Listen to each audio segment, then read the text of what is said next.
ఒంటిగంట ప్రాంతంలో జిడిమెట్ల పోలీస్ స్టేషన్కు సంతోష్ అనే ఒక మహిళ కంప్లైంట్ చేయడం జరిగింది. అందులో ఆమె పూర్ణిమ స్కూల్లో ఆమె ఆయగా పనిచేస్తున్న 6 months నుండి. ఆ అమ్మాయి వల్ల డాటర్ కూడా 4 years డాటరు అదే స్కూల్లో నర్సరీలో ఉంటుంది.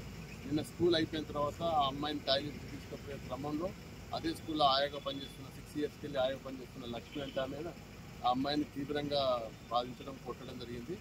ఆ వీడియో కూడా వైరల్ అయింది సోషల్ మీడియాలో. ఆ పక్క ఇంటి అతను ఈ అమ్మాయిని కొడుతూ ఉంటే తీసిన వీడియోను ఆ తర్వాత అది వాళ్ళ పేరెంట్స్కి పంపిస్తే ఆ పేరెంట్స్ ఆ వీడియో తీసుకొచ్చి మా పోలీస్ స్టేషన్లో కంప్లైంట్ ఇస్తే ఈరోజు మేము దాని మీద కేసు రిజిస్టర్ చేయడం జరిగింది.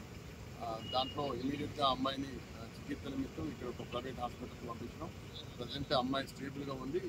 ఈ కొట్టిన ఆయాను మేము ఆల్రెడీ అదుపులో తీసుకోవడం జరిగింది. ఆమె మీద విచారించి ఆమె మీద ఆ స్కూల్ యాజమాన్యం మీద కూడా మేము కఠిన చర్యలు తీసుకుంటాం. దీన్ని చైల్డ్ వెల్ఫేర్ కమిటీ వాళ్ళు కూడా ఇన్ఫార్మ్ చేయడం జరిగింది.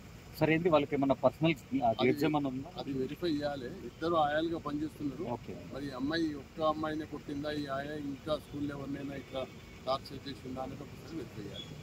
అంటే ఆ వీడియో తీసినతను కూడా యాదృచ్ఛికంగా వీడియో తీసిండా, లేకపోతే అంటే బయటకు వచ్చే విజువల్స్ కూడా కనబడుతున్నాయి. అతను ఆ పక్కన ఉన్న అతను ఈ అమ్మాయి శబ్దం వినబడుతుంటే ఏడుస్తుంటే వచ్చి చూసే వారికి కొడుతుంటే ఆ వీడియో తీసిందని చెప్తున్నాను.